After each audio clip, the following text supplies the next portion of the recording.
we go. Leave it open. Yep.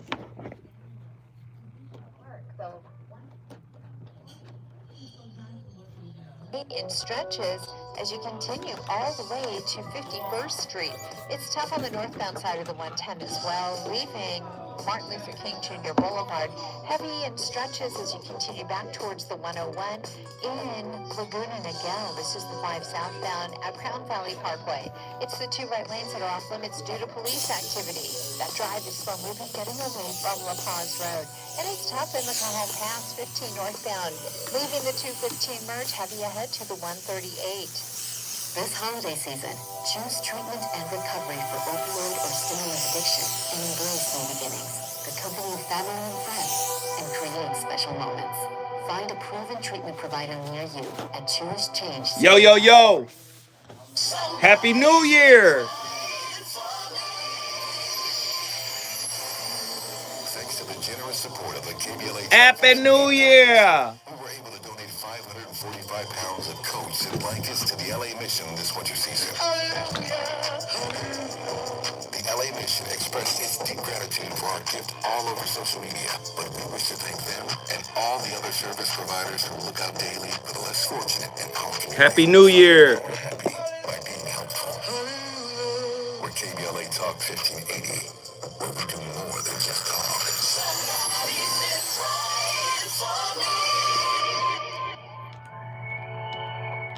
Hey, so I'm calling your show, 'cause I need to know. Show me which way to go before I throw my man out the door. Okay, hold on a second, Keisha. Just let me ask Ronald exactly what's going on, because it takes 2 to tango, and I need to hear his side of the story. So she's driving me insane, got stress heavy on my brain. She keeps playing silly games, man, I'm about to bring the pain. We seem to fuss and fight every day and every night. Please give some advice so we can see the light. See the light.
Number one, maybe you just met someone and you're in a new relationship and you think things are going along pretty well, but some things you want to be on the lookout for are things about your personality or the way you look or the way you dress.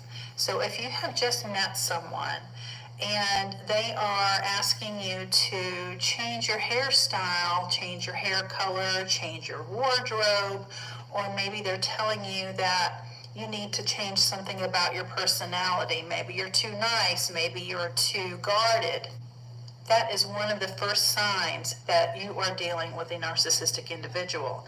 Because let's face it, when you are first dating someone, this is not the time for them to lay out all the things you need to change about yourself. So you might think, oh, this relationship has long-term potential, and so you are willing to go out and buy slinky dresses, high heel sandals, or if you're a guy, maybe they're telling you to wear a muscle shirt, and that's just not what you normally do, then that is a sign, if you're even considering it, that you're dealing with a narcissistic individual, or at least a manipulator. Number two, they tell you they're going to call you at a certain day and time, and then they never do. And maybe a couple of days later, they do finally call, acting as if everything's completely normal. And you've been, waiting by your phone with a white knuckle grip, waiting for them to call.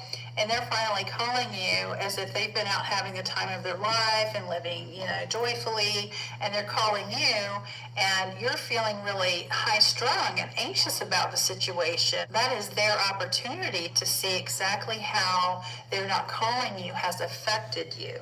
So this is not just a coincidence. They might say, oh, I was out of town, or, oh, I'm sorry, I forgot to call, I was busy doing ABC. That is actually not a coincidence. It's not an accident. This is something that they plan ahead of time to see what your reaction is going to be. So if that happens one time, you probably... Man, oh man, Shevitz, it is 2025. Here we go. The voice of reason gonna keep that foot on your neck. You know how I do. I got to get it done. Tonight's topic. A doozy. A slapper. What does it have to do with the lady talking? She was talking about narcissists trying to control and manipulate and trying to change you. This is very deep tonight. Tonight's topic. The supply prepper. Where are you being kept in their supply pantry? Say, so why are these topics so exotic? Yeah, I need you to look at it a certain way. Are you guys hip to these survival preppers? Right? They got underground bunkers. They got 700 gallons of water buried underground. They got cans of Dentimore beef stew. They got 300 cans of that. They got 600 cans of oodles of noodles. They got it all, right? Hydroponic gardens, everything. They need supplies. They need at least 2 years of supply in the event of a natural disaster, right? Yeah, the Y2K bomb shelter people. Well, I'm here to tell you, intimate relationships are that now, right? I know you don't want to hear it, but that's what it is. A survival prepper, also known as a survivalist, is someone who prepares for a major disaster or cataclysm by stockpiling food and ammunition, learning skills, collecting equipment, and making plans. Preppers believe that a man-made or natural disaster is likely to happen, and we need to prepare for it. They may prepare for emergencies ranging from local to international, including possible disruptions in social or political order. Preppers are different from survivalists who emphasize outdoor survival skills and self-sufficiency. Survivalists develop skills to survive on a daily basis and live off of nature's bounties, right? Some items that preppers may include in their kits are a day-to-day supply of non-perishable food, a battery-powered or hand-cranked radio, a NOAA weather radio with tone alert, a flashlight, a first aid kit, and extra batteries. Now, you know you can go on Amazon.com and get something called a bug out bag that has at least 72 hours worth of provisions. If you got to move and you can't grab everything that you need. Tonight's topic, the supply prepper. Where are you kept in their supply pantry? Let's go deeper. The narcissistic apocalypse pantry. Are you just another can of validation? We're going to explore the incendiary concept of narcissists as survival preppers, stockpiling emotional resources to stave off their own emotional and psychological collapse. Here we go. We're going to frame the traditional narratives, and we're going to redefine narcissistic relationships as transactional survival strategies. How does the supply pantry metaphor illuminate the narcissist's fear of abandonment and emotional instability? Now, abandonment and emotional instability is tantamount to an apocalypse to the narcissist, right? The end of their world as they know it. Emotional hoarders. Why narcissists collect people like souvenirs. Let's reframe narcissistic supply prepping as emotional hoarding. This comparison sparks controversy by likening people to disposable objects. Well, of course, narcissists discard people. What characteristics make someone an ideal souvenir in a narcissistic supply pantry? Oh my God. What characteristics make some people an ideal souvenir in a narcissistic supply pantry?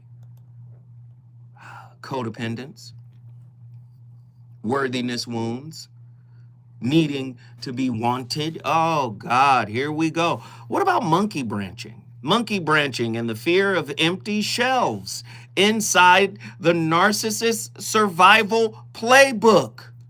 They will monkey branch you.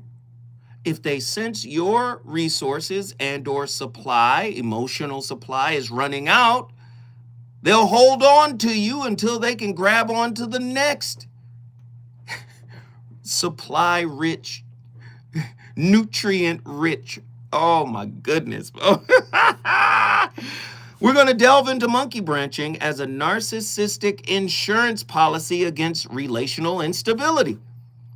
This topic provokes by exposing their constant readiness to replace relationships before any emotional void is felt. How does monkey branching reflect a narcissistic survival-driven approach to relationships? 1-800-920-1580. You know you've dealt with them before, huh? Are you in somebody's supply chain? Huh? Are you a box of Fruity Loops in their emotional storehouse? They have yet to open you up. They don't need you right now. They're dealing with their current supply. They already got a box open. I want to know what your thoughts are tonight. 1-800-920-1580. We're going to highlight the direct link between childhood neglect, insecure attachment, and the development of narcissistic supply prepping behaviors. The controversial take, society's neglect of ACEs perpetuates the narcissistic need for supply. What is ACEs? You guys remember? I'll tell you in a minute. How does early emotional neglect shape a narcissist's perception of relationships as transactional? 1-800-920-1580 is 2025. Are you ready to get on this ride? Are you ready? Are you ready to get on this ride? 1-800-920-1580. Get to your phone line. From trophy partners to emotional groceries, are you on a narcissist's shelf? This radical analogy likens narcissistic relationships to trophies and groceries, igniting debate about objectification and the erasure of individuality in these dynamics. 1-800-920-1580. Somebody call me right now. How do narcissists identify and categorize individuals for inclusion in their supply pantry? You look tasty. You look like a morsel that I would like to get to after I finish sucking this person dry. Ooh, the narcissistic house of cards. What happens when their pantry runs empty? We're going to tackle the psychological fallout when a narcissist loses multiple sources of supply at once. challenging our listeners to confront the fragility beneath the narcissist's grandiosity. What behaviors emerges when a narcissist experiences a collapse of their supply prepping strategy? My goodness, emotional cannibalism. How can narcissists devour the vulnerable for validation? This incendiary topic reframes narcissistic supply dynamics as a form of psychological consumption, confronting the exploitative nature of these people. You got what they want. They don't want you, but they'll take what they want from you. 1-800-920-1580. How does emotional vulnerability in others create opportunities for manipulation by narcissists? Breaking free from the pantry. How to stop being a narcissist emergency reserve. My goodness, empowering and controversial. Tonight's topic challenges my listeners to reclaim autonomy from a narcissist and dismantle trauma-bonded dependencies. Oh, this is good. This is good. Whose shelf you on? Waiting for them to get around to you. Huh?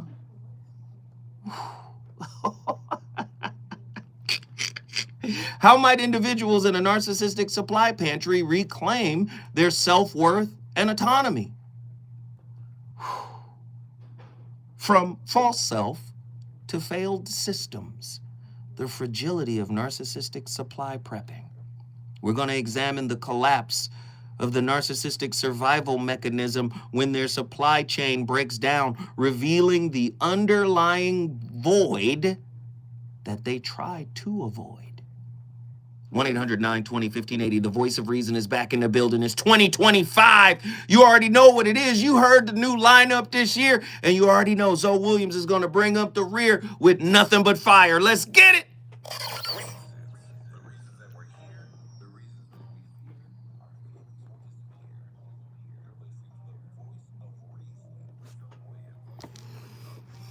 Yeah. We got a hot topic tonight. What up, what up, what up, what up, what up? Yeah. Hey, y'all been here with me for a minute. Y'all been here with me for a minute. You already know what we got to do. We got to hit that like button. Let's get the likes cracking. Do you guys understand what we're talking about tonight? And let's get the phone lines cracking. Have you been used because of your vulnerability? Because of your kindness, because of your willingness to lean in? I want to know. 1-800-920-1580. Get to your phone lines right now. I need to see callers on the line. This is show number 1 of 2025. I need y'all to get on the line. If you've experienced it, call me. Let's talk about it.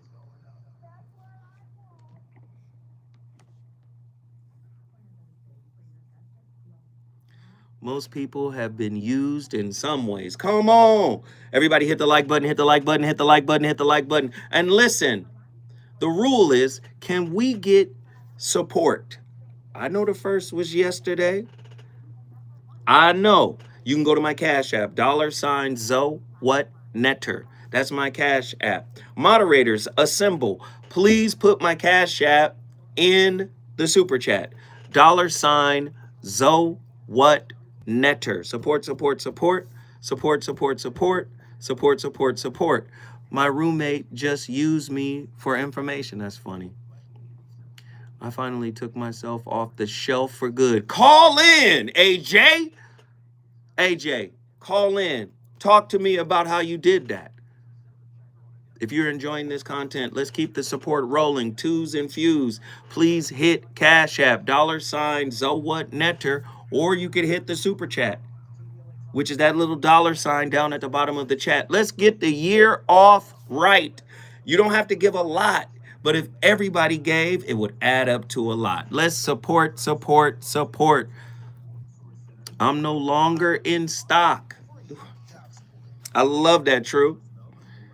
We're going to hear from you. This year, true?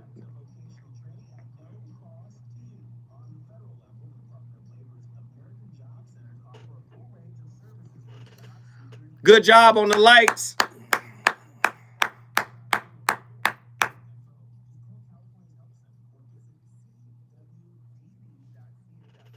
Selective availability. Attila, get in here. Soul Brother. Thank you, Soul Brother. You're the first super chat for 2025.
Here is something common that a narcissistic person will do to try to trigger their ex or the old supply. They'll bring the new supply to your job. They'll bring them to court. They'll bring them to the school. They'll bring them places that they know you're going to be to try to trigger a reaction out of you, to make you feel like you're worth less than what you actually are. And as the new supply, if you are showing up to court with somebody you just met, if you're showing up to somebody's job with somebody you just met, how does that make you look? Like, what in the hell is I digress, though. I know the love bombing is intense, but to have you show up to court as your support system for a stranger, or to have you going to somebody else's job as a support system for what? How does it make you look like a ride or die with somebody you don't know? Ooh, sorry about that, y'all. But yeah, if a narcissist can trigger you or get a reaction out of you, they feel like they beat you. It's like a huge game to narcissistic people. Because if I can trigger you, I can control you. So not reacting is one of your greatest powers that you can have against a narcissist or a toxic person. Man, Lee Hammock is always on fire. He's talking about gray rocking. If you've never heard of gray rocking, it's basically giving them no emotional feedback, right? And that's if you have to talk to them. He is a self-proclaimed, self-aware narcissist. He's been in therapy for nearly 7 years now. But he's talking about gray rocking because he's talking about that stimulus. They get supply from you when you respond, when you react. In what ways does cultivating unconditional love challenge the transactional nature of supply dynamics in narcissistic relationships? And we're talking about unconditional love for self. How might individuals with narcissistic traits transcend their need for supply through personal growth? We have my god sister on, Psy D, Dr. Pacoya McCall Robinson. She made it clear. It's not something that could be treated, narcissism. Do some people with heavy narcissistic traits collect various people they might view as a source of supply? You know what? I'm going to keep you around because I never know when I might need you. 1-800-920-1580. True or false?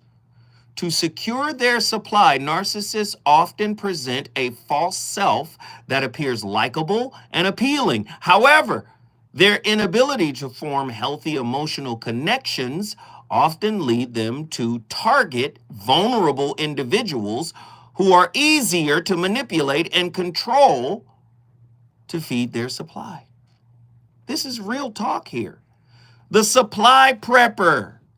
Narcissistic traits often manifest through a compulsive reliance on external validation to maintain a fragile sense of self.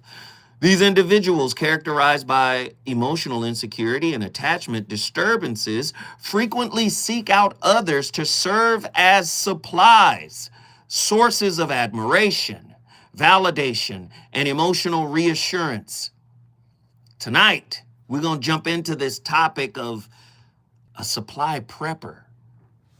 Do you know people that just keep a gang of people around as options, potential options for future use? What happens if they label this instead of labeling it as supply preppers? We use the term supply because narcissists need some kind of emotional supply, consistent, right? What if we just reframed it as let's be friends? 1-800-920-50. Ugh, that, ugh.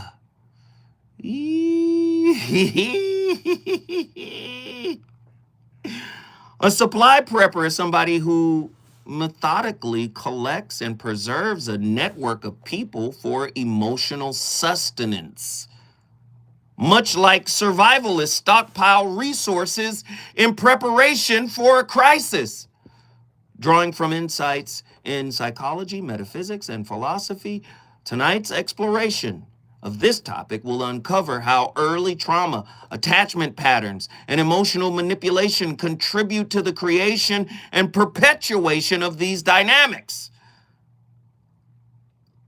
You guys are acting like you either didn't do this to somebody or somebody hasn't done this to you. It happens every day.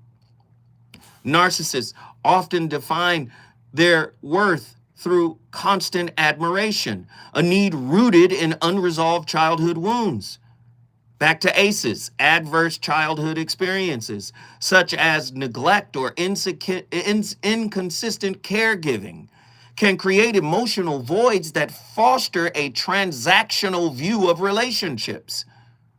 Attachment theory, particularly the work of John Bowlby and Mary Ainsworth, highlights the importance of secure early bonds in shaping healthy relational patterns. When caregivers fail to provide consistent emotional attunement or support, children may adopt a false self to shield themselves from vulnerability. Do you know vulnerability is the lifeblood of relationship? Oh my goodness. 1-800-920-1580. Who are you dating? Are you dating a narcissistic supply prepper? When we come forward, we're going to find out.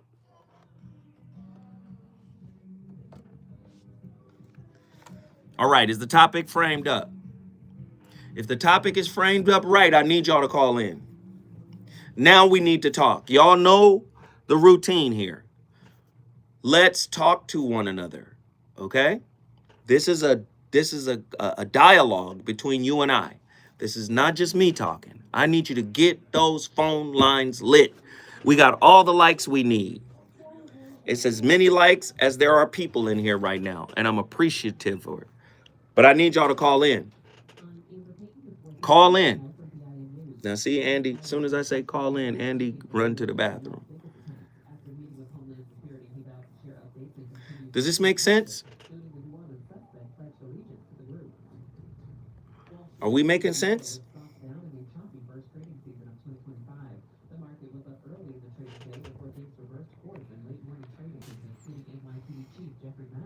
So call in. Let's talk. Who's going to be the first to call in for 2025?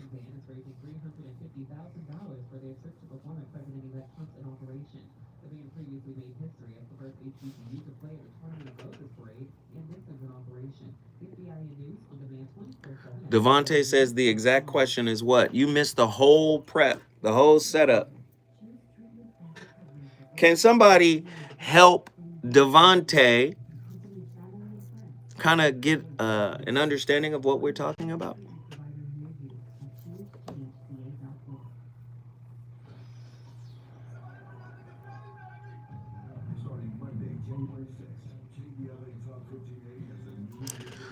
What up, y'all? Welcome in 2025. I caught most of what was said. All right. So, what is your understanding of what was said? The part that you caught. And then I'll try to fill in the gaps for you. KB, your car agent.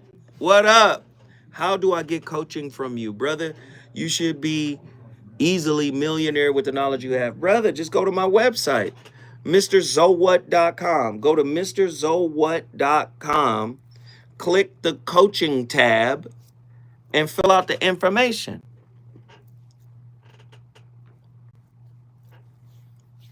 We appreciate you for the super chat.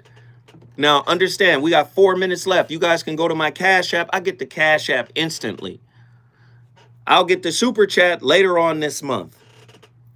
All right? And seeing that this month started yesterday, I got to wait. But if you guys want to support instantaneously, go to my Cash App, $ZoWhatNetter, or you can go to that little $sign down at the bottom of the chat and support the channel.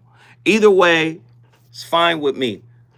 But hit that like button as you come in. Share this video. If the information is valuable to you and you know somebody who might benefit from it, share it.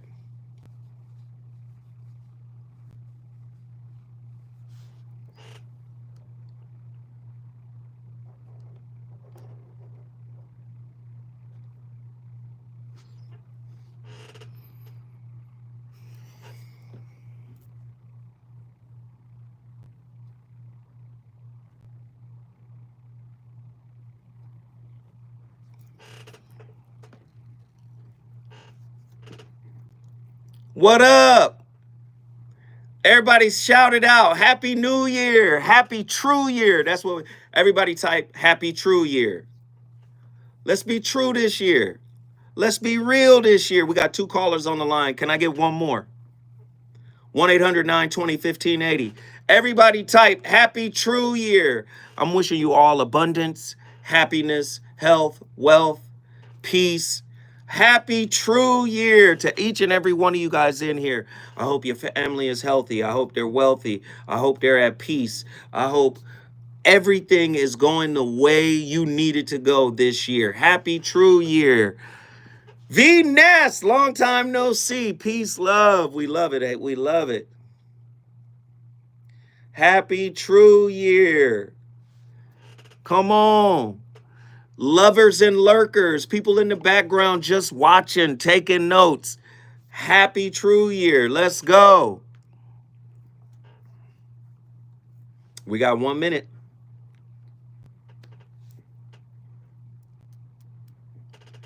Lala Harkless. Happy True Year. Q. Happy True Year. I love it. I love it. I love it.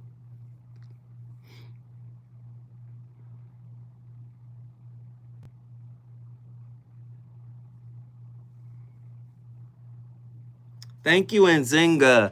Nzinga.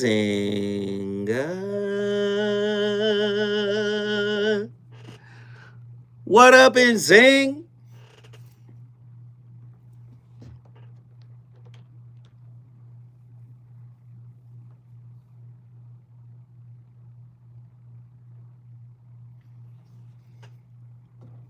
It's busy now, Lala, because we got 3 people on the line. But as soon as I get them off, call right back in, okay? Live in 20 seconds.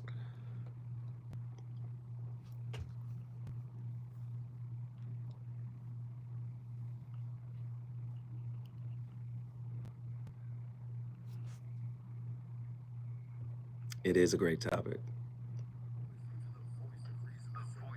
Zoe been working during their break.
Monkey branching is a term that stems from the behaviour of monkeys swinging from one branch to another without any particular stability or commitment, which is when a narcissistic person will go straight from one relationship before it's even ended straight into another relationship.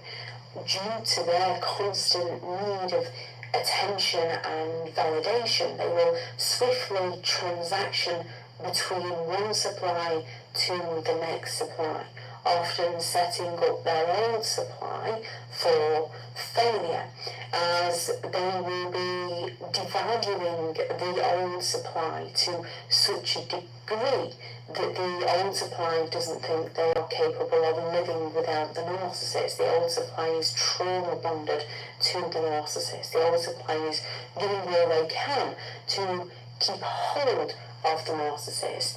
Meanwhile, the narcissist is love-bombing a new supply. The narcissist is showering a new supply with attention, affection and support. They're turning on that charismatic charm. They are selling the new supply an illusion of the perception of who the new supply would like the narcissistic person to be, and they're often playing the martyr of just how much they've done for an old supply who has little time for them, little respect for them.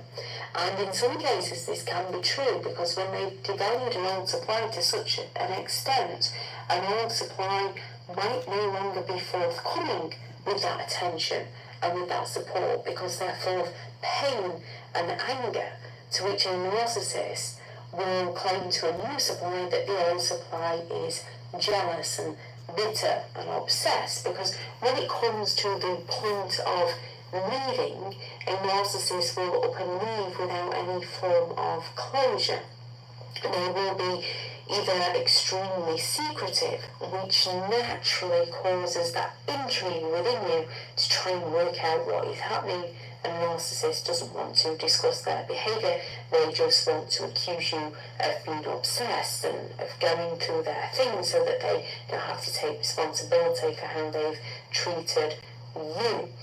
Or they will go all out to hurt you in some of the most horrific ways. So in some ways you're looking for that revenge, and a narcissist again will go to the new supply and claim that the old supply is the one who is after revenge. And the new supply... Do you see the games that are being played? Yes, you don't know the terminology. She just described monkey branching, right? The narcissist knows this person and their supply won't last forever. I'll grow tired of them at some point, or my mask will fall off, or they'll try to pull it off. Then I can't get caught in between supply. Dating a narcissist is like driving a cheap electric car. You're going to have range anxiety. You get in a cheap electric car, a full charge is 150 miles. And don't turn on the air conditioner or the defroster. It's going to drain that low battery quick. You got to get something. Where's the next charging station? I'm telling you, the narcissists and people with heavy narcissistic traits operate like this. Monkey branching. Oh, this person's about to run out of juice. Let them go and swing on to this next branch. Monkey branching is a dating term that refers to someone who goes from one relationship to another. It is also used to describe someone in a committed monogamous relationship who begins dating other people while still in their current relationship. People who monkey branch do this to place down a safety net and secure a backup plan in the event that something goes wrong in their current relationship. It is considered unethical and unfair on the existing partner. Duh. Yeah, but this is happening. Listen, where do these emotional supply preppers come from? Who raised them? You remember this old saying, who raised you? We got to start asking when we see these signs, who raised you? Well, according to Bruce Lipton and his insight into epigenetics, it might suggest that these maladaptive patterns may even embed themselves in cellular memory, perpetuating cycles of emotional neediness.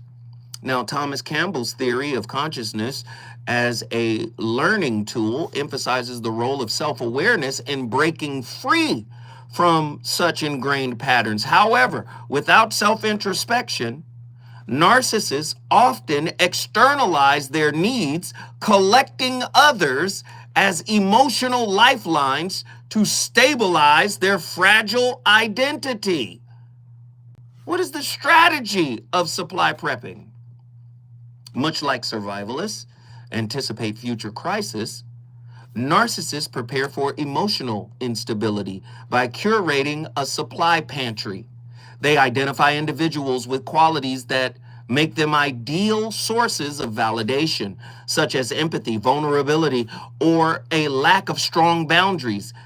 These supplies often feel drawn to the narcissist's initial charm. Listen to that. People as supplies. We should have named this topic relationship chattel.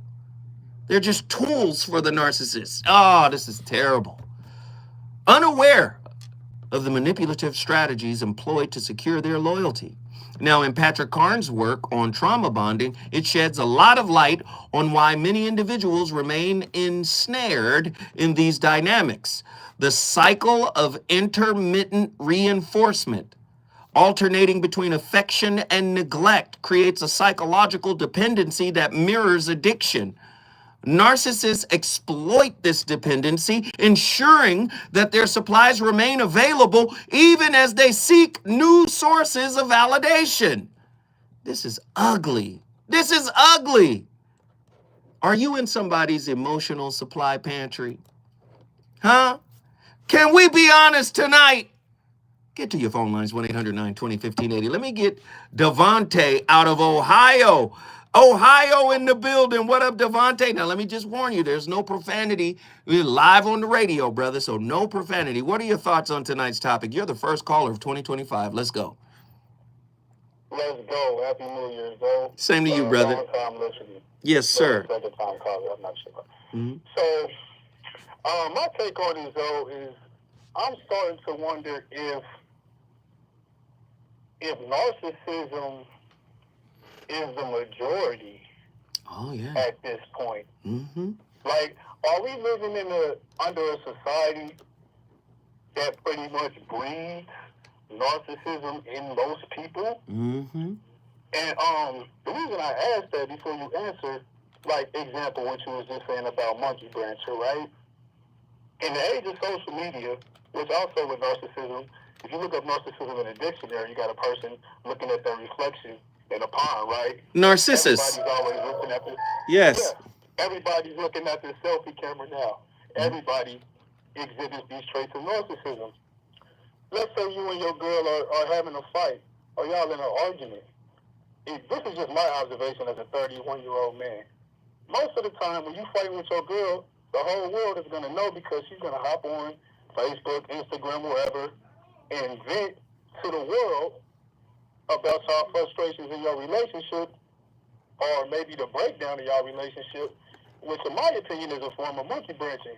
Because to me, what that's doing is No. Stay with us, Devontae. Don't go nowhere because you're cooking right now. I need you to stay right there. When we come forward, we going back to Ohio. We on fire tonight. Let's get it.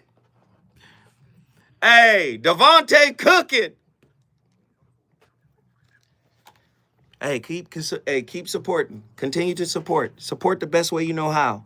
Hit the like button, hit the share button, hit the super chat button, hit the Cash App. Yo, he's cooking right now. Yo, if you want to comment, all you got to do is call me, 1-800-920-1580. But you got to wait until we get some of these callers off the line. Once Devontae hang up, then call. As soon as I say, Guess what you just did? Devontae's going to say, I brought Ohio in the building. Boom. Called in. All right? No, he on point. Let me check my Cash Apps, see who was the first Cash Apper of 2025, if any. I want to shout everybody out. Not yet. No Cash Apps. Not yet. But whoever does do it first, I will shout you out.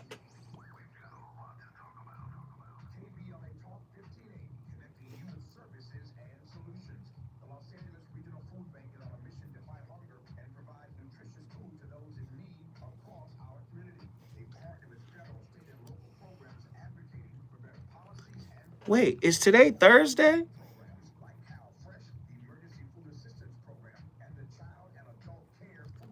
I'm off. So we got 2 shows this week. One was in 2024, and the other one is in 2025, all in the same week. We good. Hit the like button when you come in.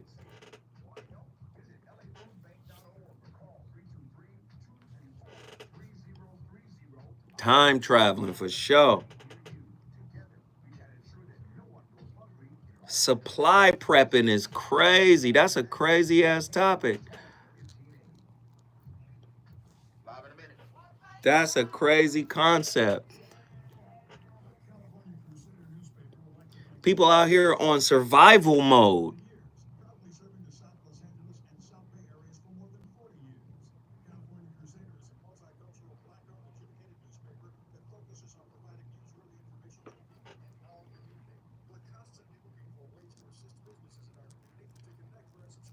Doctor Who? Who is that?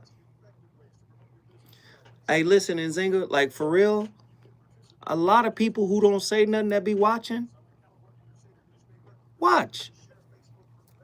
Listen, sometimes I gotta make the thoughts, I have to fragment the thoughts, right? I don't want to connect all of the dots for everyone. Because if I connect all of the dots, people are just gonna come here for their talking points. I mean, can we be honest? Have you heard people saying things? Let me just be quiet.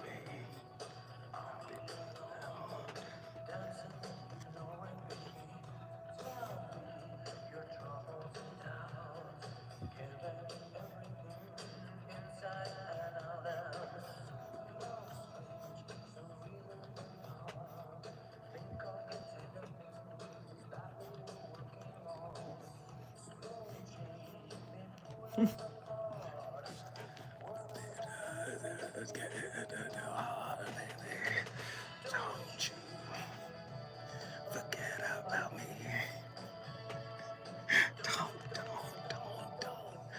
Don't you forget about me.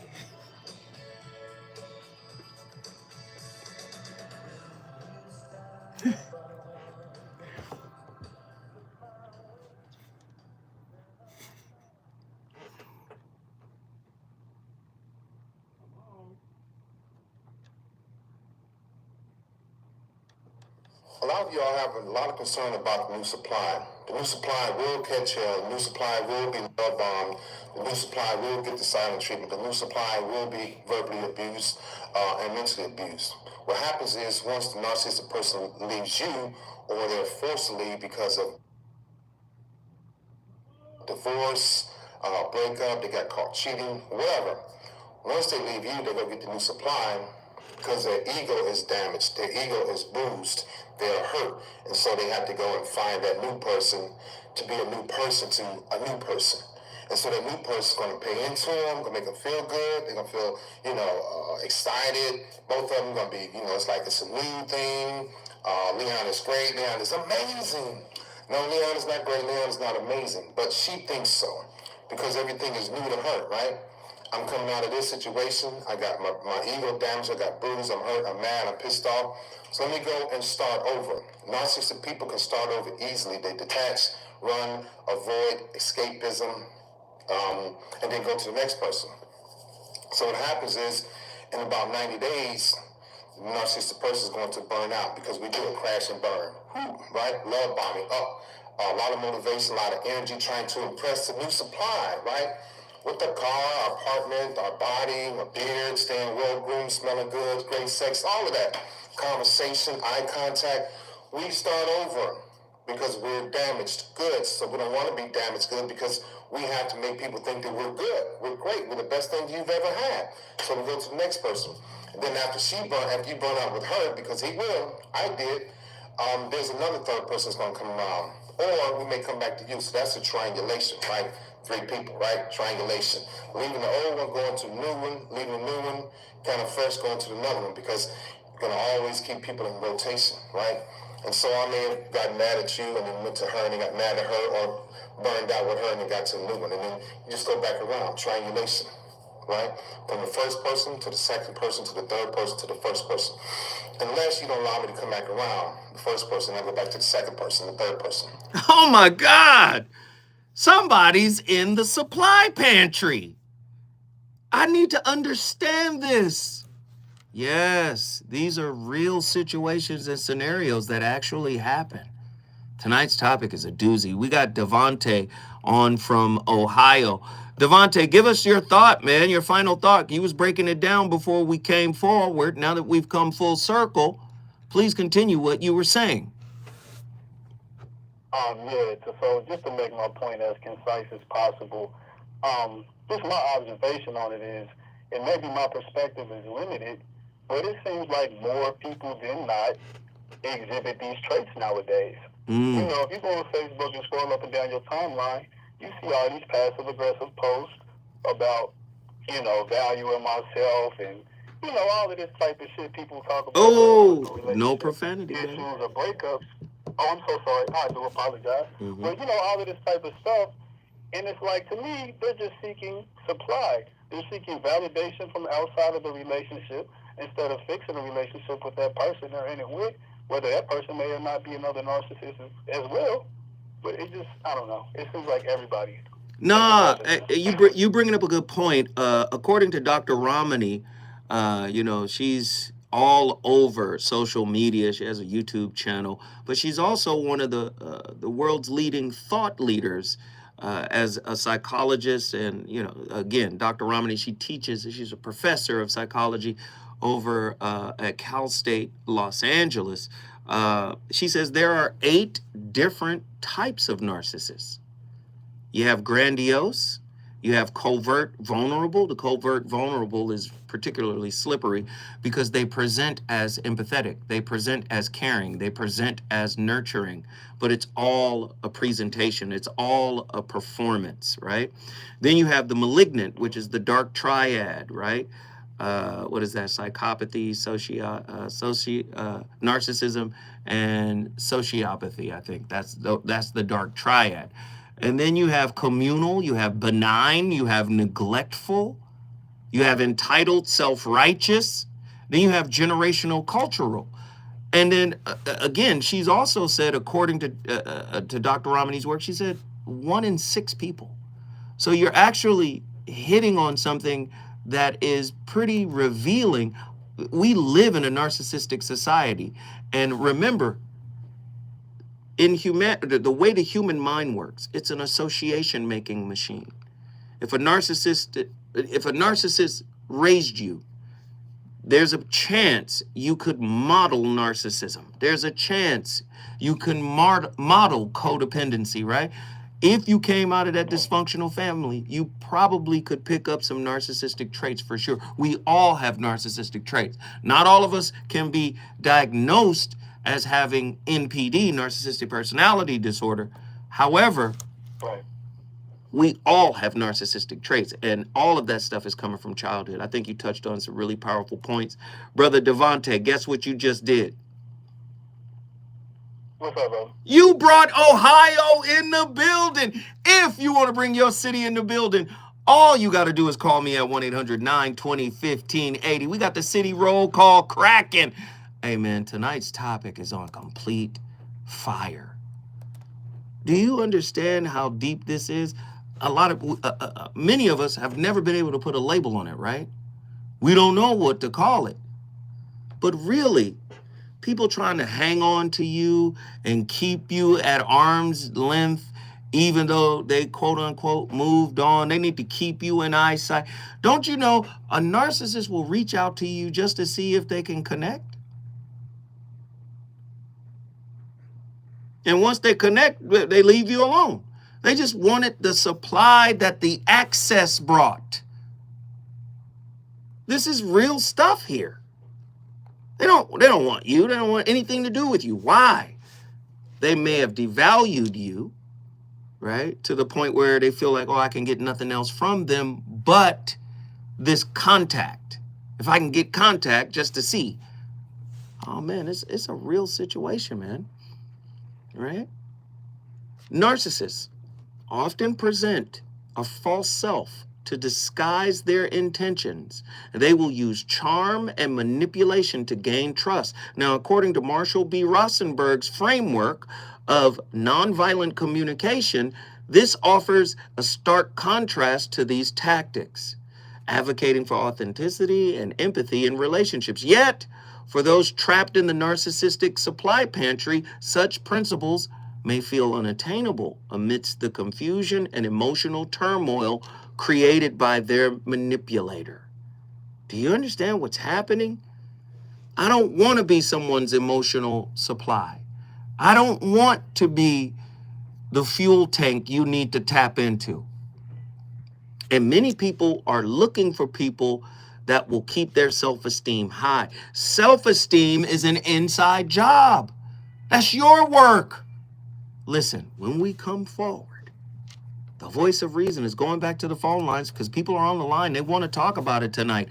Are you in someone's emotional supply pantry? Let me know.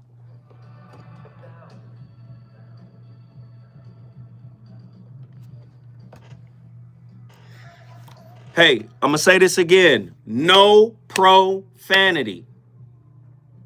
No profanity. If you get on the line, no cursing. I'm going to have to get a little bit more staunch. We got a curse word on the first show of 2025. No profanity. No, it's cool, Devontae, but no profanity. This is live terrestrial radio. You could pick this up in your car if you were in LA. But I'm just saying, no profanity, man. Say muddy wucky. Shamalama ding dong. I know it was passion. I know it was passion. We got a fire topic, though. We got a fire topic to start the year off cold-blooded, yeah?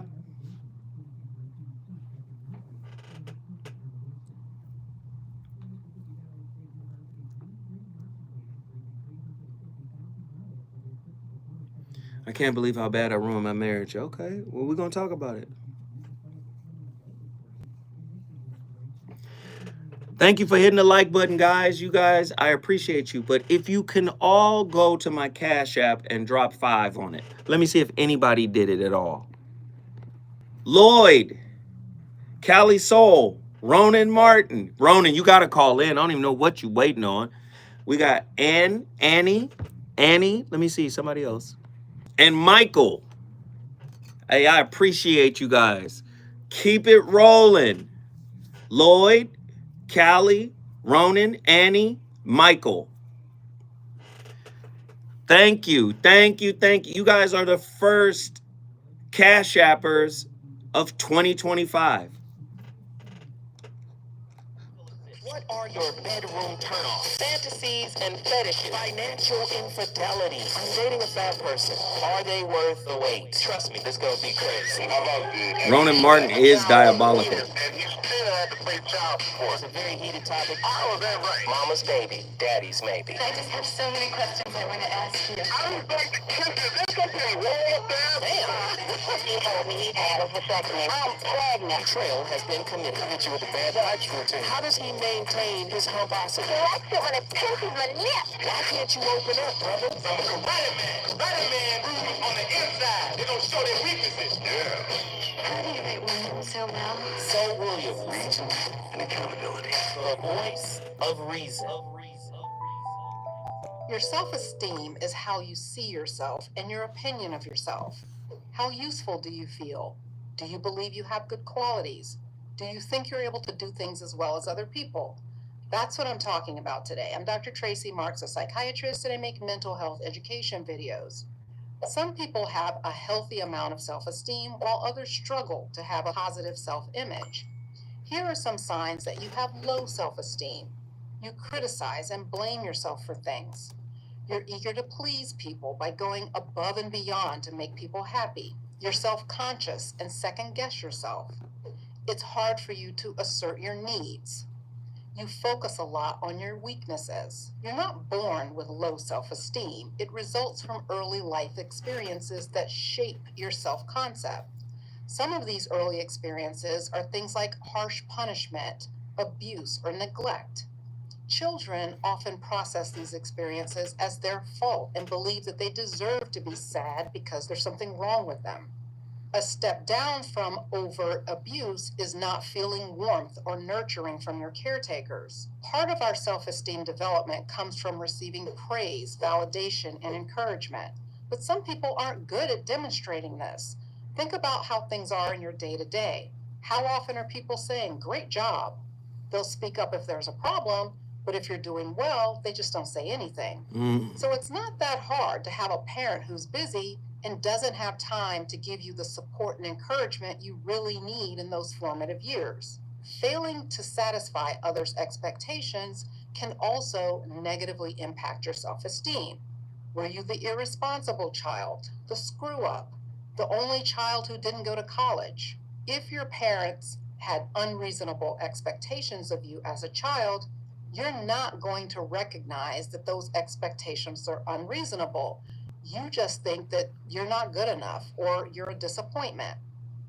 And veering away from parents for a moment, another early experience that connects. Do you see how Dr. Tracy just cooks it up? She cooks it up in a psychological wok. She's on fire.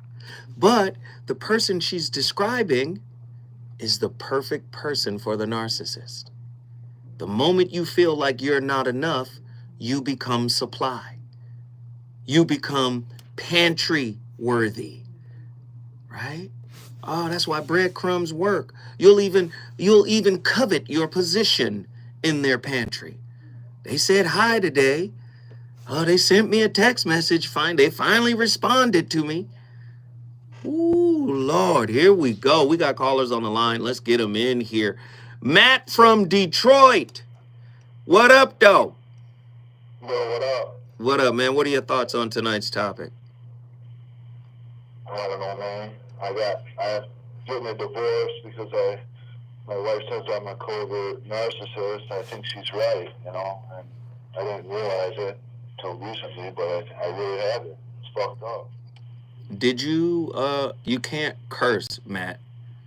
Oh, my bad. I don't want to drop you, but no profanity. All right, my bad. Okay. Now, did you go to therapy? Did you see a psychologist or a psychiatrist?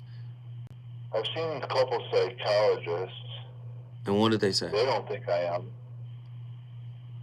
Well, you know, there's... I could be manipulating them. Who knows? Yeah. You know what I mean? Then there's that. They say narcissists are very good at manipulating psychologists. They understand the process. But let me ask you a question. Were you manipulating them? Maybe a little bit. So you were? Maybe it's hard to say. I mean. So you know there's criteria you have to meet. I out to be a victim when I don't think I was really the victim at all. Yeah, you sound hella narcissistic right now. But let me ask you a question. Do you think you can heal from that? Do you think you can, correct that, become more self-aware? Because from my Yeah. understanding, narcissists are not aware that they're narcissistic. Right. That's what's got my mind all baffled, because she pointed out, hey, you did this, you devalued me, you discarded me, you did this, and she's like, that's been the cycle for 13 years. Did you do I'm it? done. And yeah, I did. Right. So she kind of pulled your mask a little bit, and how did that make you feel? Do you think you're in narcissistic collapse right now? Yeah, I'm about to be as soon as she leaves. Yeah, I'm gonna go. I'm afraid I'm gonna lose everything. My job, my house, my kids. So you're not really concerned about her. You're concerned about what you're going to lose. Well, I'm concerned I'm gonna lose her too. I mean, she's the love of my life. Even though I didn't treat her that way. I was about to say, if she's the love of your life, why did you discard her? 13 years of that. Good question. Can you? Let me ask you. Let me ask you. Can you love? Yeah. What does it look like for you? Just doing selfless acts of kindness. Do you find yourself faking empathy? Faking consideration? Performing it? No. I mean, yeah, I've done that before, but that's not all I do. I mean, I've had genuine acts of kindness and empathy. Where you did it solely for them and not yourself? Solely for them. Yeah, you got to think about it, don't you?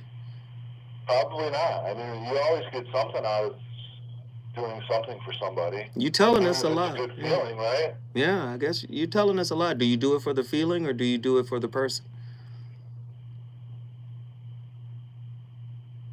I think I do it. Well, I've done it for the person. Solely for the person? Probably not. There we go. I don't. Well, let me just be honest with you. I love your transparency. I love the fact that you're answering the questions. I love that. But my question is, do you think you can salvage your relationship? And if so, by what means? I don't think I can. So she's convinced I'm a narcissist, right? And so once she leaves, she's going no contact, just like all the, videos tell her to do. So on the internet and shit. You're cursing again. Okay. Stop. Thank you, Andy, for catching that. Listen, brother, we on live radio. You can't curse. I'm just going to say that one last time. Next time. All right. All right. I know you're upset. Yes. I don't have empathy. So let me just say this, bro. We showing empathy for you by letting you stay on the line. Now, let me just say this. Are you open to going back to therapy? You saw Nick Cannon was just diagnosed as having NPD, right? Quote unquote, narcissistic personality disorder. Are you willing to go back to therapy and get a definitive diagnosis? Because it's a process. There's like 9 or 12 criteria you got to meet in order to be considered someone with, narcissistic personality disorder. Are you willing to do that? Absolutely. I mean, I'm still in therapy, and my soon-to-be ex-wife, she asked me these 9 things. She's like, "You're this, you're that, you're all these things, aren't you?" I'm like, "Well, yeah." Right. She's like, "Well, you have it." So let me just say this. You do know this. Okay, we gotta let him go. I'm sorry. Sorry, bruh. We gave you your shot. There's just so much profanity. It's 2025. We gonna start off like this? Don't do us like this, brother. Then he gonna do the narcissist thing and call on all the lines. Oh, he definitely narcissistic. Okay, because he calling on all the lines right now. No, Matt. You had your chance. I asked you nicely, and you did exactly what we had a live narcissistic event on the air. Man, my good. He calling like crazy right now. Hey, Matt, You had your shot, brother. It's cool. Let me get to my other callers now. Attila from Houston, Texas. What are your thoughts on tonight's topic? Boy, first of all, happy 2025. I'm just listening. But you know, it's interesting hearing the guy's call, the guy that just called. I think his name was Matt. He sounded like so underwhelmed almost. Like, it's interesting because that rock bottom that I feel like people who have this like personality disorder or whatever have to hit. Like, I always kind of wonder, like, what would that look like? The crash out, so to speak. Mm-hmm. And it's interesting because I feel like you did a really good job at kind of dissecting, like, okay, so you're going to be missing a lot of things. You're going to have issues in these areas, and that's what you're concerned about, not necessarily the person. Mm-hmm. And honestly, as an avoidant, that really, like, rings home for me. Like, I feel like I can recognize how that is, like, that moment where you're just done and you kind of don't care anymore. And you, like, kind of slam the door on the situation. Mm-hmm.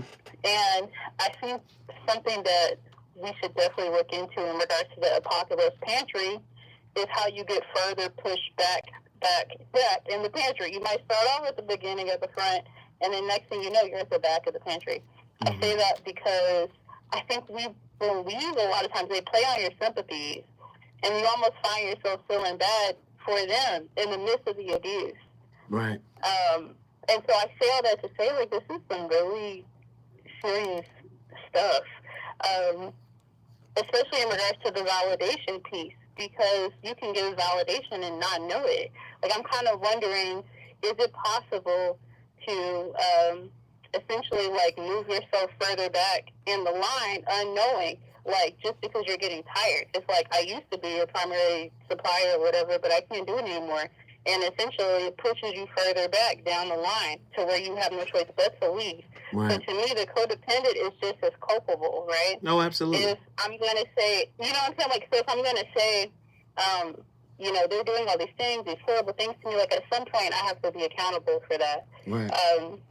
But also, I mean, of course, there's grace to be given there, too, because if you really do have a low self-esteem or a low self-concept, of course you're going to find yourself in situations like this. So, I don't know. That was really interesting. No, it's very heavy. It was deep. And we still want to show Matt empathy because he's in the chat right now. We still want to show him some love, even though he may not receive it. But the reality of it is the relationship as 13 years, he's, you know, his wife left after 13 years. Here's the thing. You may not, chances are probably pretty high that you might not get her back. But then at the same time, these dysfunctional relationships sometimes are almost breakup proof because of the toxicity that has been exchanged, right? That's what trauma bonding is. It's like you're attracted at the traumatic level. So that's pretty heavy too. But he might be going through what is called a narcissistic collapse. Where well, yeah, you just said, I feel like I'm going to die when she leaves. That's right. You will not. So his Your source ego is dying, not you. So, like, that's the thing, being able to differentiate. Like, there's the ego and this mask that you're presenting to the world, but then there is the actual you. You have to find out what that is, and she can't do it for you. That's really the reality of the situation. Her leaving you is the blessing. But wait. You're talking as an enlightened person, somebody who's been doing this kind of work. For someone with narcissistic personality disorder, you might as well have been speaking Cantonese. This is something that they just, because self-awareness is the piece. And then again, what he's exhibiting is what is at the core of narcissism, which is shame. And all of this is, do you see what I'm, shame and guilt, apathy, all of these low-level vibrational constructs. So that's where he's at. So I understand what you're saying to him, but can he, like he said, I'm so ashamed. He just said it in the chat right now, right? But again, I would advise him to seek the therapy for himself, not for the restoration of the relationship, right? Now, depending on who you talk to, if we talk to Dr. Romney, what did she say about narcissists? She said narcissism is you can't heal it. It's something that can't be healed, right? We had Dr. Pakoya in here. Dr. Pakoya said, hey, it's not like a chemical imbalance where we can go in and balance the chemical imbalance. It's not like we give you a drug or something to balance. It's not that. It's a personality disorder, a personality trait. So this is just who he is. So if his woman is at the point where she says, you know what, I'm out. Yeah. Narcissists don't do well with L's. So what I would encourage Matt to do, and maybe this doesn't make sense to him, don't chase that woman. Don't go after that woman. Don't do the smear campaign. Don't show up at work. Don't do none of that. Now, this might be hard. This might be something that he can't, because when you have that narcissistic collapse, there's impulsive reactions, there's withdrawal, there's reckless habits, there's, do you understand? It's like a self-destructive phase. Yeah. Like you kind of go, basically he goes from abusing his partner or whatever relationships are around him to abusing himself because it started there in the first place. So it's like a full circle moment. But I guess my question is at that point is, if we're unable to heal it, what is it that we can reveal about it in that moment in time? You get what I'm saying? Like, maybe the goal is not so much to be healed, it's just to be real about where you're at. Like, this is just, I'm just authentic right now. Like, this is where I'm at in this moment, and it's ugly and gross. He says he's a recovering addict as well. So he has several things going. That's what I'm saying. Like, I think therapy would help some of the stuff that he's going through. Maybe the addiction part, right? But I feel like he feels at, in this collapse space because of what it is. His supply is about to be gone. I guarantee you, if he got cleaned up and charismatic again, which narcissists are great at doing, they get real cute, they get real fly, they get real charismatic and gregarious and outgoing, and he finds another source, another supply, he'll be fine. He'll forget all about her.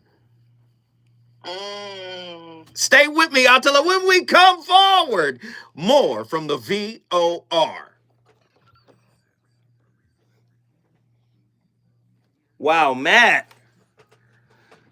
I knew he was going to cuss again. As soon as I asked him not to cuss, I knew he was going to cuss. I knew it was going to happen. I brought her a house, made $150K. Big shot. Now it's all crumbling. Those are things.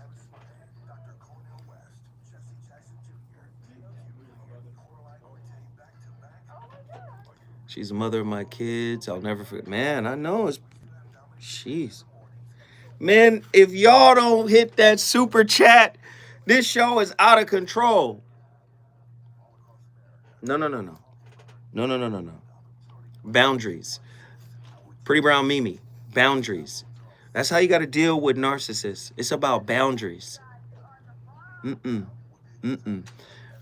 Codependents usually have weak boundaries. I establish a rule, right? You gotta draw lines and stick. See, I crossed all her boundaries. He's telling you, and Mimi is saying, let him call back in. No, ma'am, I cannot. You crossed the boundary. I gave him an opportunity, crossed the boundary again. I believe you're trauma bonded. Absolutely. I don't want you to feel like I'm giving up on you, Matt, but the self-work you have to do. And you have to do it for you. You can't do it to try to get her back. You can't do it to try to fix 13 years of mess. You got to do it for you. And whatever light of consciousness is gleaned from that process, you have to apply it to yourself. You can't do it to say, oh, I'm better now. I'm okay now. Because if you believe yourself to be a covert narcissist or narcissist, listen, that happened to you in your childhood. Narcissists, right, are created in childhood, right? That's just what it is. Listen, self-loathing does not lead to healing. That's what you're doing right now. You can't hate yourself when everything is gone, but was okay with yourself when you were doing everything to make what you had leave. Does that make sense?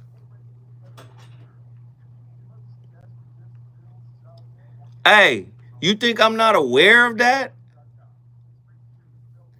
Come on, hey, nephew, you think I'm not aware?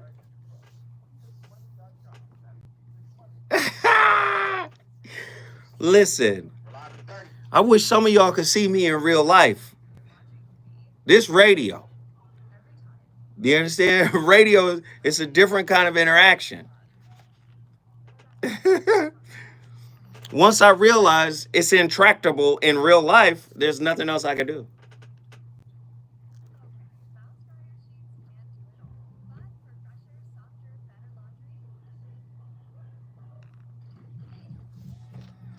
Hey, the show lit.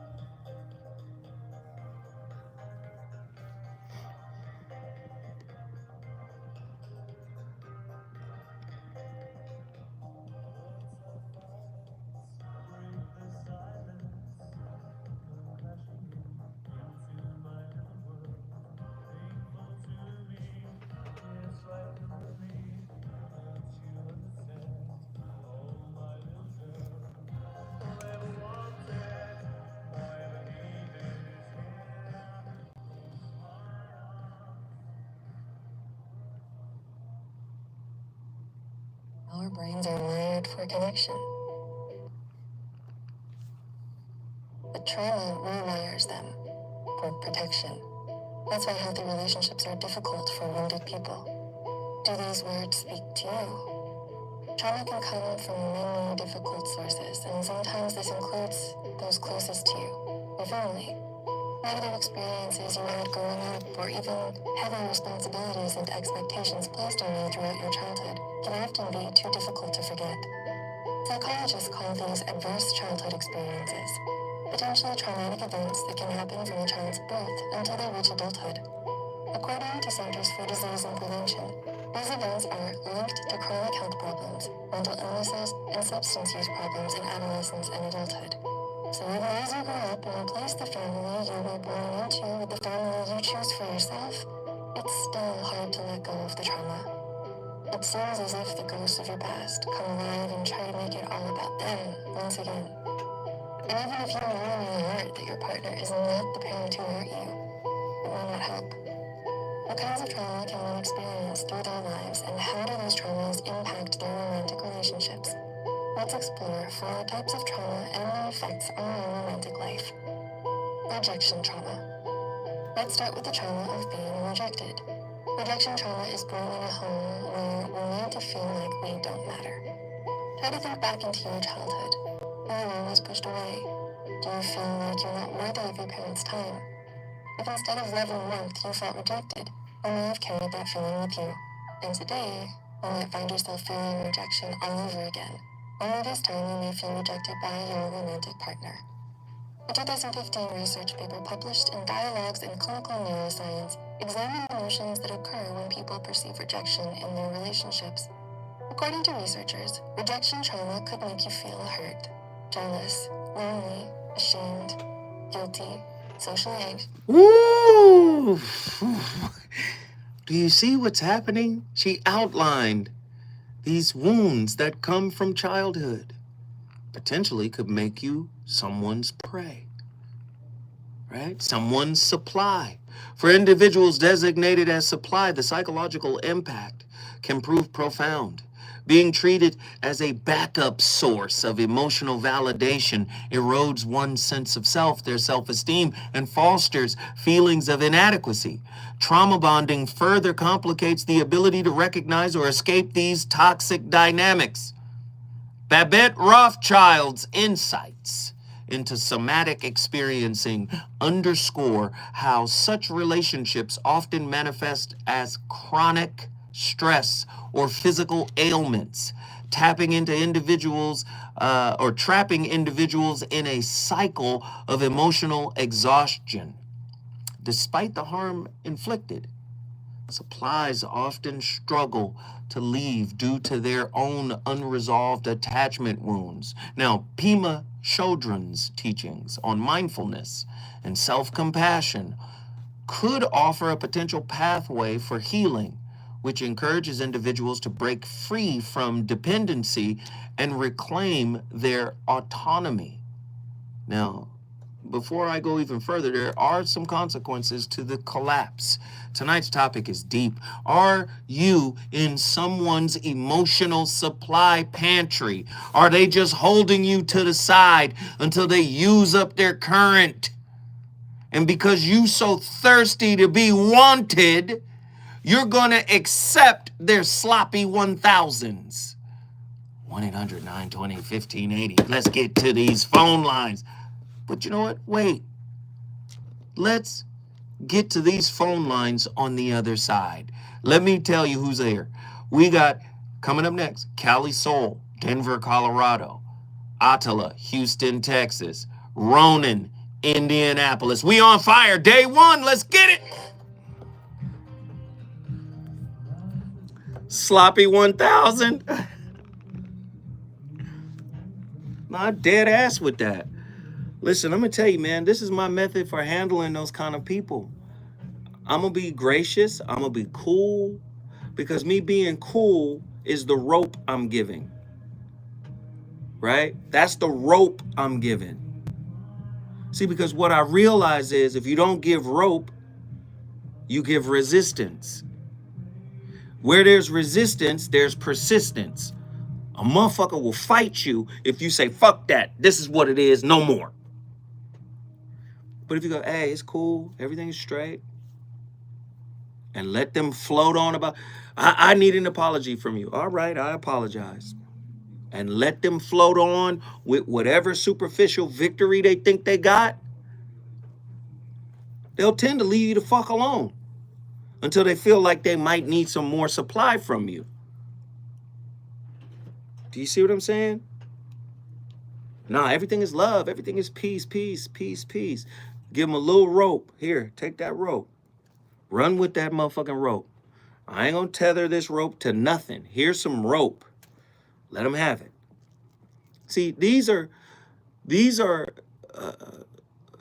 L's I can take. You know, because sometimes people just show up, right? I'll take that L. Because they're looking for the fight. Why? The fight is supply. Right? Right? The fight is the supply, the attention, the validation. The reason why you arguing is because you give a fuck. The reason why you explaining and sharing is because you care. No. Rope.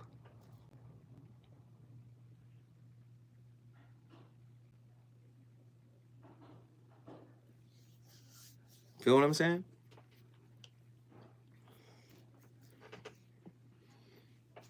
Everybody hit that like button. Let's go. I'm not explaining shit. Fuck all that. 2025. Listen, I know what I am. And I'm going to tell you something, man. I think it was Pastor Bryant. Somebody sent me that clip. I know what I am. I know one thing about me. I ain't better than nobody. Please understand what I'm about to say. I am not better than anyone. But you best goddamn believe about me, I'm irreplaceable. I might not be better, but I know you can't replace me. I'm a universal fingerprint. That's how unique the fuck I am. I'm a universal fingerprint. So have at thee. Do what the fuck you gonna do. Be where the fuck you gonna be. But trust me, get a little distance from me and you're gonna see that this motherfucking unique imprint in the universe, it'll disappear because you'll never be able to find it again. I'm irreplaceable.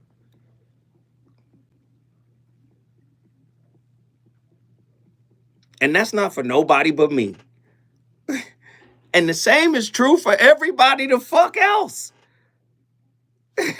That's just, listen, I ain't got to prove to you that I'm good for you or that I can be good to you. Fuck proving anything.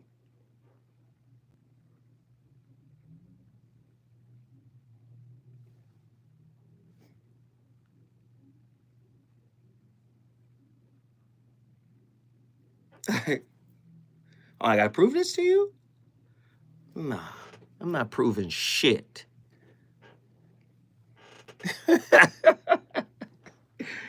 Ah.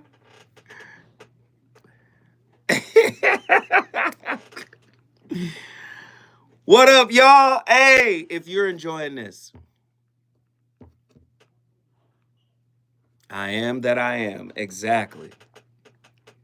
Hey, listen, if you're enjoying tonight's topic, don't be afraid to support it. Go to my Cash App or hit us on the Super Chat right here. On our Super Chat, our YouTube Super Chat, we're at $33.47. I just asked people to give a 5 spot or whatever. You could give it here on the Super Chat, which is the $ at the bottom of the chat, or you can give it directly to me on my Cash App, which is $ZoWhatNetter. If the show matters, if it has some credence, if it makes some semblance of sense to you, listen, if it uplifted you, supported you, edified you in any way, shape, or form, please support.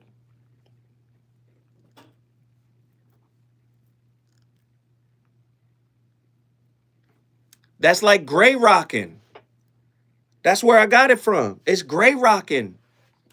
But I'm a little bit, what they call it, yellow rocking, where you just give them a little bit of, you're not just deadpan cold. It's just like, hey, it's all good. You got that win. That's your win. You're 100% right. I'm not here to try to say, I'm not here to invalidate your experience of me. If you say that happened, I'm inclined to agree with you because that's your experience of me. I agree. And then if they bring up points that are actually true of you, yes, I did say that. Yes, I did do that. The way of no resistance. I'm telling you, this is Wu Wei. This is Feng Shui. This is not fighting the current. It's psychological judo. They come at you with the bluster. You. Yeah. Yeah.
Number one, you are just an option to him, is that you always have to be the one to initiate. I'm a firm believer that no one should be chasing after anyone. It's about two people coming together, making a mutual effort to build an amazing relationship, all right? So that will require you making effort as well. But as I stated, no one should be chasing. And so when you have to always be the one to initiate, that's a problem. And the reason why it can get a little confusing is because there are scenarios where when you reach out to him, he is receptive. Like, okay, as long as you call him, he does talk to you, he'll make time to talk, and all these things. And there's a level of that's a good thing, right? But if he is unable or unwilling to ever stop and say, well, let me reach out to her, let me initiate us spending some time together, let me try to make some things happen, then even if we can make the art... He made it. That is a gross oversimplification of that. First and foremost, if people are playing games, waiting to see if you will initiate, because they won't, unless you initiate. That's a game. If you're really interested in somebody, who cares? That's just scorekeeping. If you're really interested, reach out if you want to, right? Some people are actually busy. How about that? Some people are actually in their head. See, we've quantified it all the way down to this tit for tat transactional thing. Hey, if they're reaching out to you, that's a sign that they're interested. Or it could be a sign that they're available and have the capacity to talk to you right now. It's not always so cut and dry, black and white. There's gray area there too. Not that I'm not trying to besmirch the good brother Stephen Speaks because he's cold-blooded. I'm just saying some of these ideas and concepts are much deeper and richer than what's being presented. Listen, if he's not reaching out, where's the context for why he's not reaching out? My goodness. All right, I'm sorry. Let's get Attila from Houston, Texas back in here. Attila, give me your final thought on tonight's topic, because it's been crazy tonight. Oh my God. It's beautiful. I am loving the start of 2025, and you're 100% right. I was excited when I chose that clip because I was like, is going to peel back that layer, because I know how much you love nuance. Yes. And I know how much people don't love nuance. But with that being said, the last thing I'm going to say, when it comes to narcs, I feel like they look at you like you're weak for emotionally bonding to them, right? And then with they'll later use that as an excuse.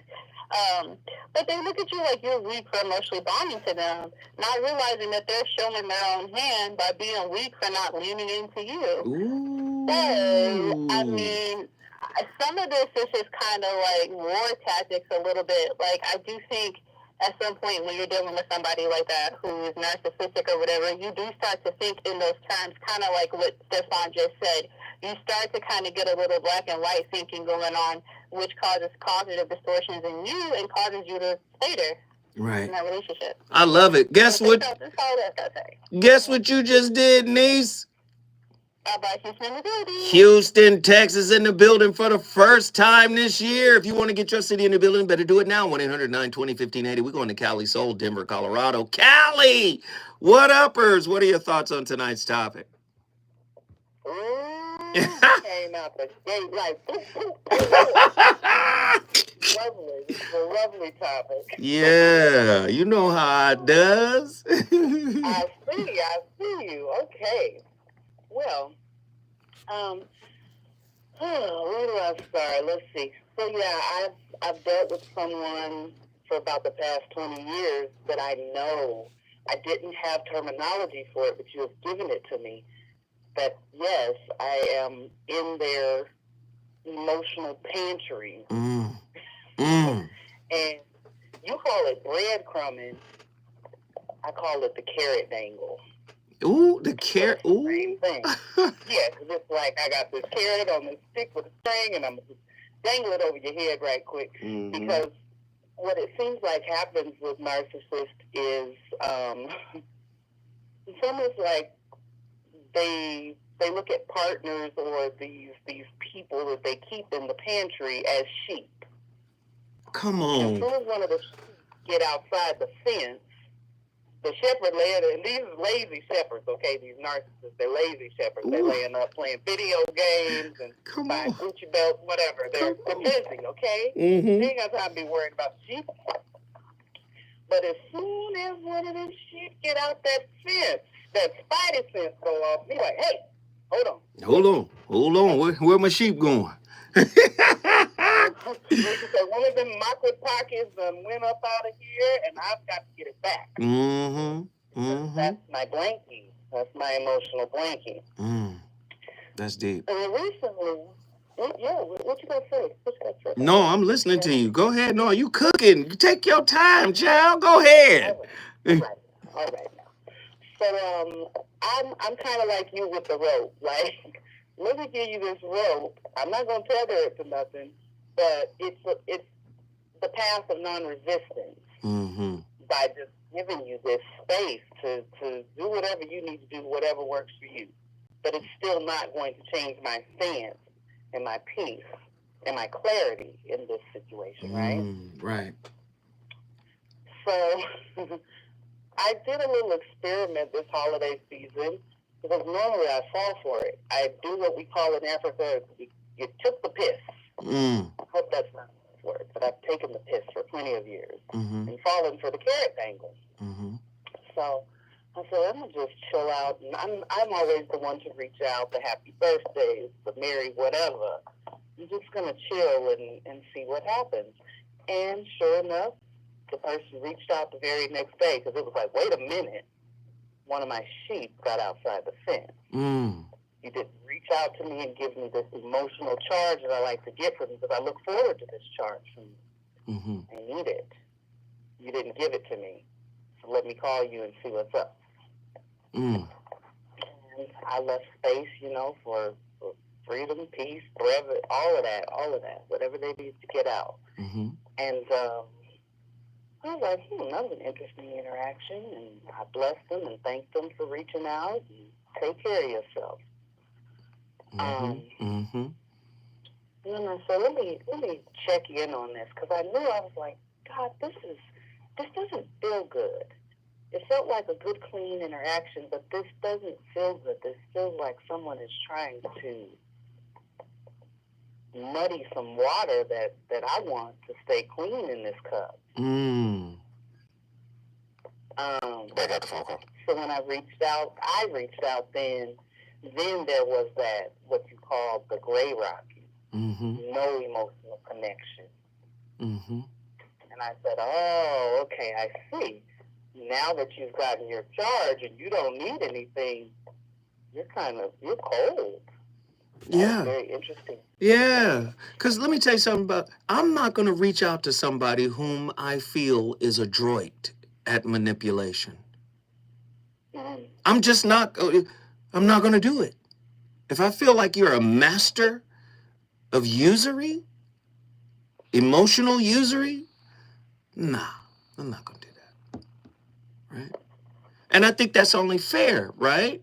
If a person feels like, hey, I'm susceptible to this person, they can manipulate me, and you felt like you've been manipulated in times past, you feel like this person isn't fully transparent, they don't reveal the inner workings of their spirit to you, they're just there talking, trying to get reactions and responses and understanding from you, from your perspective, but they're not reciprocating that.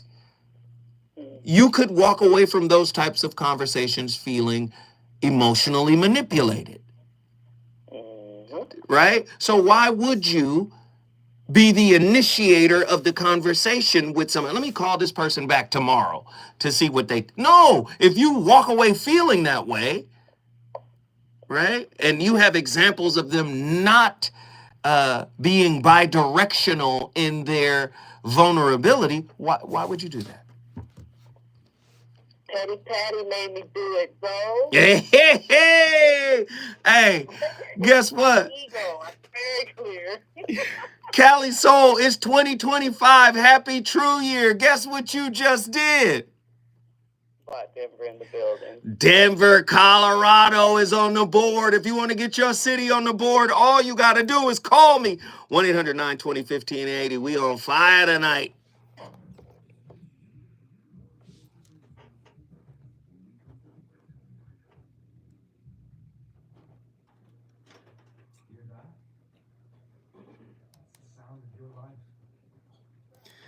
Y'all already know who's up next. Y'all know who's up next, but I need more callers. John Gilbreth, you should call in. What's my hoodie? Dina, Pasadena. Pasadena, number 42, Pasadena, John Muir High. You know who that is? Jackie Robinson. Jackie Robinson went to John Muir High in Pasadena, California. And he also went to Pasadena City College in Pasadena, California.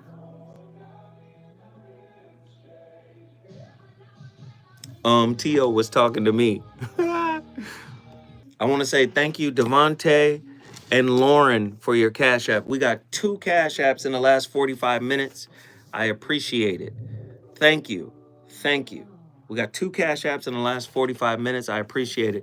If there's anybody else in here who feels like this show is good, you feel like you're getting something from this show, you're getting some understanding, you're getting some clarity, you're getting up-leveled to some degree, hey, don't hesitate to go to my Cash App. We're only asking people to drop a 5 spot, whatever you got for the new year to share, 5, 10, 15, 20, 25, 30, whatever you got. Go to my Cash App, $ZoWhatNetter. Moderators, please put the Cash App in the chat. There's 57 people in here. If we could get 20 people to drop a Cash App, if we could get 20 folks to drop a Cash App of $5, we have done something significant. All right, go to my Cash App, $ZoWhatNetter.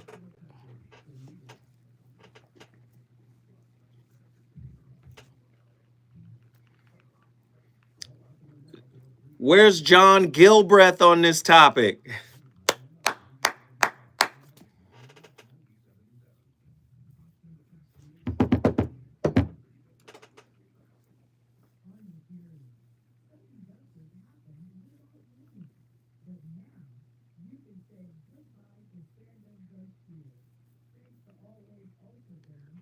Learning, I love that. We all can learn. Anthony Taylor, 5150, yes sir. Nephew, you already know the VOR, man, we does this.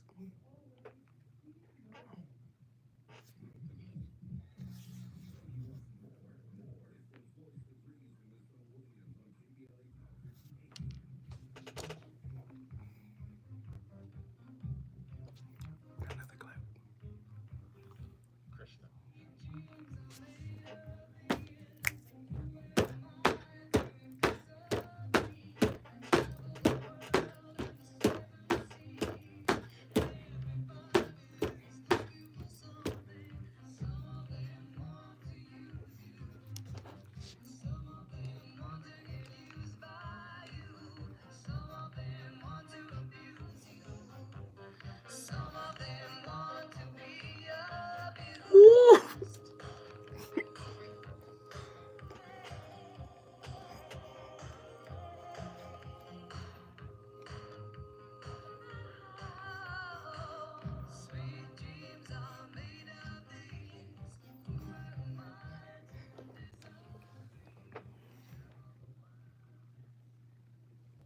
Alone, the word alone means all one. Whereas loneliness is complete isolation from everything. Haven't you felt this? Yes, I have. Not only you, all of human beings go through this sense of complete isolation in which there is no relationship with anything.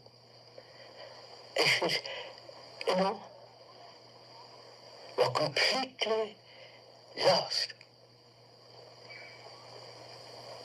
And most of us never remain with it, understand it, go into it, but run away from it.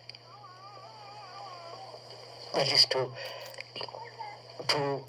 look at loneliness and not move away from that. Krishnamurti for 2025. Alone means all one. But loneliness refers to isolation. And where there is isolation, there will be desire. And where there's desire, there will be disappointment. Right? Why? because desire leads to expectations, and not every expectation will be fulfilled. Not every expectation needs to be fulfilled. Jesus said, let all of your eyes become one. Wait a minute. What does he say? All one, alone, oneness. That's a whole nother level of heat right there. We've got one of our favorites online right now. He's going to take us to the top. I already know what it is. It's 2025. Ladies and gentlemen, without further ado, you already know what's about to go down. We're in the cold city of Indianapolis, Naptown in the building. Come on in here, Ronan from Naptown. What are your thoughts on tonight's topic? Merry New Year. Merry New Year. Well, definitely an awesome topic to start the new year. And anytime you have a relationship with a narcissist, you got to look at it as a platonic panic room. A platonic panic room. Okay, here we go. Let's go. So here's the thing. It's like when it comes to you dealing with them, they like the utility in you versus you.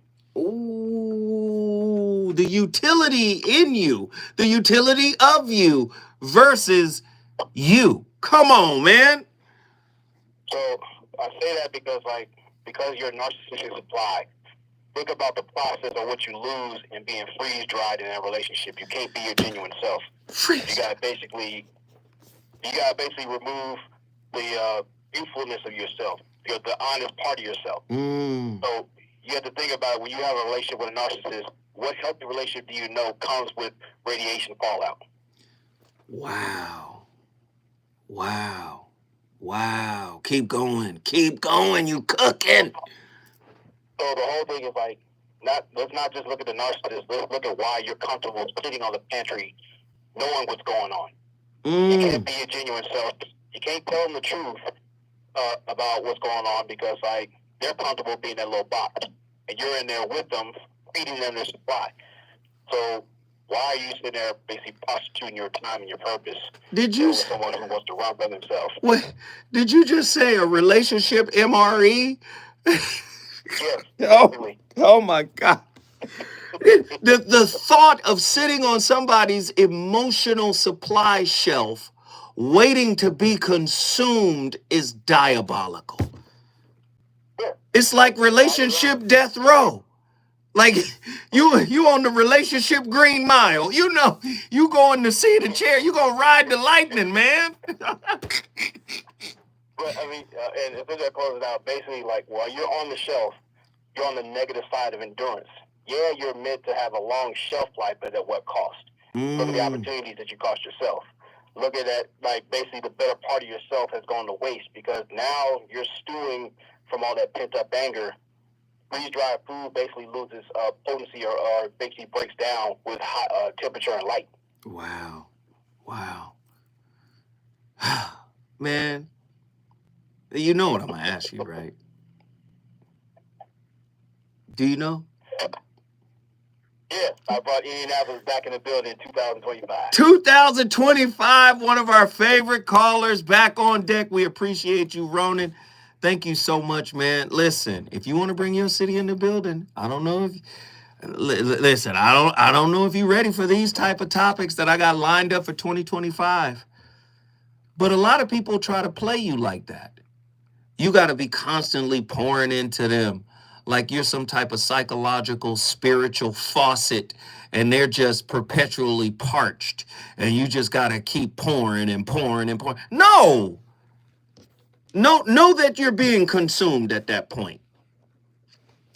When a narcissist's supply pantry begins to collapse, whether through the loss of a significant relationship or their inability to secure new sources, their fragile self-concept faces profound disruption. This collapse often triggers defensive behavior such as denial, projection, or even aggression as they scramble to regain control. Eric Fromm's exploration of freedom and fear highlight the existential dread underlying underlying these reactions, revealing the narcissist's deep-seated fear of isolation and inadequacy. Remember Krishnamurti just a second ago? He said, people isolate. Isolation is not a good thing, right? To be alone, he made the distinction between aloneness and isolation. To be alone is to be at one with all things, because there's only one. There's not a two. That's what all one meant. That's why God is a metaphor for all one, the oneness of all things. You can't be alone when you're all one. But as an ego, you can isolate. Do you understand?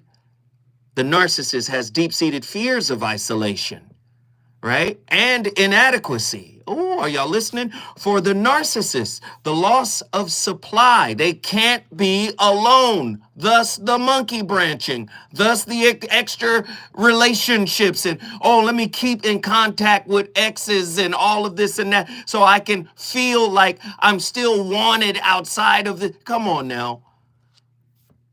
For the narcissist, the loss of supply often necessitates a period of reevaluation through genuine introspection, though genuine introspection remains rare for them, right? Ramana Maharishi's teachings on self-inquiry suggest that only through deep inner work can individuals confront the root causes of their suffering. However, without external pressure or support, many narcissists continue to repeat their patterns, perpetuating cycles of harm. Listen, I'm the VOR. I start the conversations. I'm telling you right now, it is up to you to keep them going. If you want more of this, all you got to do is tune in next Monday. It'll be my first full week of 2025. We got a whole slate of topics. It's going to be on fire. I appreciate everybody. I'm out. Deuces.